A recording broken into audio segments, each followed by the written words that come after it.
The world is mud. A thick blanket of fresh alluvium, torn from the river's gut, smothers the familiar sense of fern and cycad.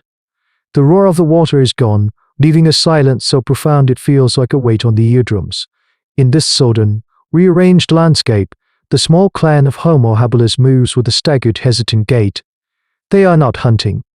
They are counting. They are counting, searching for the one who is not here. It is the old male, his face a map of scars and survival, who finds her. She lies tangled in the roots of a colossal, appended ginkgo, her slight form half swallowed by the silt. The water has smoothed her hair against her skin to a pale, placid grey. Life million years ago is a constant, brutal subtraction. But this feels different. The old male stops. He does not grunt in acknowledgement and turn away. The pragmatic response of a creature for whom the dead are merely meat for an other's hunger. He simply stands, his knuckles resting in the mud, and watches her. One by one, the others arrive. First the mother, who lets out a low, guttural moan that is not a call of warning or a cry of pain, but something new and hollow. Then the young male who had brought her the sweetest berries, his chest heaving as he stares, his mind struggling to connect this still thing with the quick, bright life he knew. The rest of the dozen-strong clan gathers, forming a loose, silent circle. This is the unforgiving calculus of prehistoric life. The dead are a liability, a beacon for the things that hunt in the twilight. The instinct, honed over countless generations of early humans, screams to move armed, to find higher ground, to forget. The smell of the churned earth is already mingling with the first faint coppery tang of decay, an invitation that will not go unanswered for long. A shiver passes through the group, not from the violation of their deepest survival programming. They should be running, rooted to the spot by a force they cannot name, an invisible cord of shared loss that is stronger than fear. The sun bleeds across the horizon, painting the clouds in shades of rust and violet. A distant shriek echoes through the valley, some small, feathered dinosaur already scavenging the flood's bounty. The sound should break the spell, should scatter them into the dusk.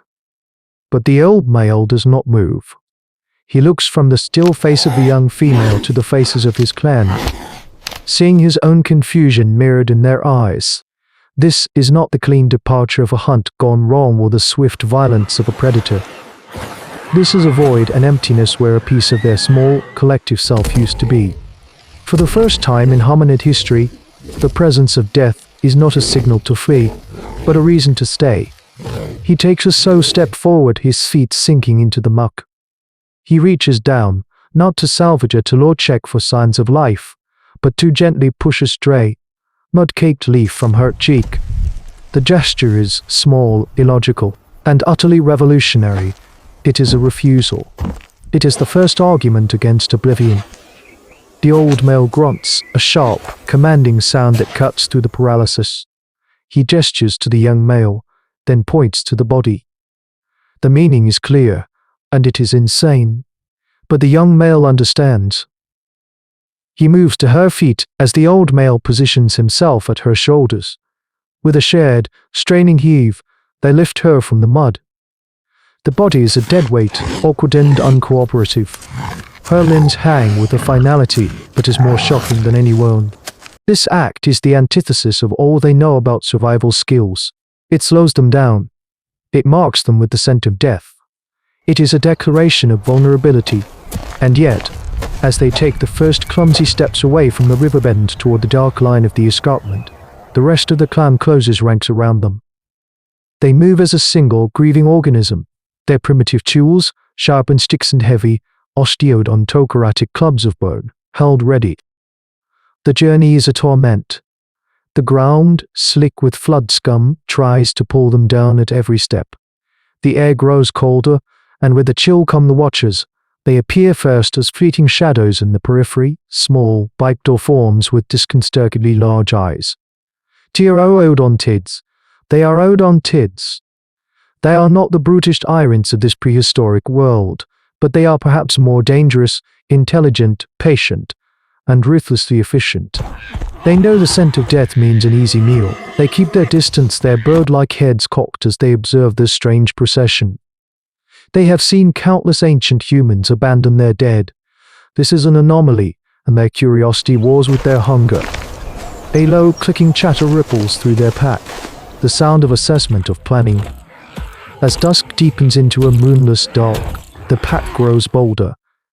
One darts in, a blur of motion, aiming for a trading hand. A swift swing from a female with a gazelle's femur sends it screeching back into the gloom. But it is a test. They are probing for weakness for the moment when exhaustion overwhelms resolve. The clan huddles clash and bone. The two males carrying the body falter, their muscles screaming in protest. A seamless transfer of the sacred burden. The body is passed from shoulder to shoulder, a shared weight, a shared memory. The primal fear is no longer of death itself, but of failing the one who has died. They are protecting her from the world's final indignity, but being torn apart and scattered, of simply ceasing to be. This is a new kind of fight, not for food or territory, but for a concept that has not yet found a name: dignity. Against the relentless, chittering dinosaurs that shadow their every step, these hominids are shielding a fragile, impossible idea. The ascent is the final betrayal of instinct. Every muscle screams to drop the burden, to scramble up the rock face with the desperate speed of the hunted. The weight of the body, passed between them on the narrow, treacherous path, is an anchor pulling them back toward the chittering darkness below. The Troodontids, unable to follow up the sheer cliff, their intelligent eyes glowing like malevolent embers. They are waiting for a slip, for a moment of weakness. But there is none. The clan moves with a grim, synchronized purpose, their bare feet and calloused hands finding holds in the ancient stone. They reach the ledge as the first hint of dawn bleeds across the eastern sky, a fragile line of grey that promises an end to the night. They are exhausted, their bodies trembling, but they are whole. The old male lays the body down in a shallow recess of the cliff, a natural tomb shielded from the wind. For a moment, they stand over her, the story of their long night of hominid history etched on their weary faces. The mother kneels and gently closes the girl's eyes, a gesture of profound tenderness in a world defined by its absence. The task is done. They have brought her to a place of peace, safe from the scavengers. Logic dictates they should now sleep, recover, and then move on, but something remains unfinished. The young male, the one who had brought her berries, looks around. His gaze falls upon a loose scatter of stones near the edge of the cliff. He walks over and picks one up, a piece of white quartz, smooth and cool, unlike the rough, utilitarian mythic flakes they use for their ancient tools. He doesn't know why he does it. The impulse comes from a place deeper than thought. The act is a spark in the cold air. The mother sees it. She finds a flat piece of red sandstone and places it beside the quartz. Another member of the clan adds a dark, volcanic rock, its surface bitter and strange. One by one, in a silent, solemn procession, they begin to gather stones. But ones with character, with color, with character, with color, with shape, with texture. They are building a shield, not of mound, the cairn that covers her completely. Each stone a word in a language they have not yet learned to speak. When they are finished, they stand back. The sun is now rising, casting their long shadows across the stone. The chittering from below has ceased. There is only the wind and the profound silence of their shared creation. This mound of rock is more than a grave. It is the first landmark of human evolution, a testament not to a life that was lost, but to a love that would not let it be forgotten. Where paleontology would one day find only bones, they had managed to preserve an idea. The perspective pulls away from the small clan huddled on their lonely ledge, a tiny drama lost in the immense sweep of the ancient continent. Their act is unseen, unrecorded, a whisper against the thunder of the dinosaurs that rule the earth. Yet, this small pile of stones is a seed.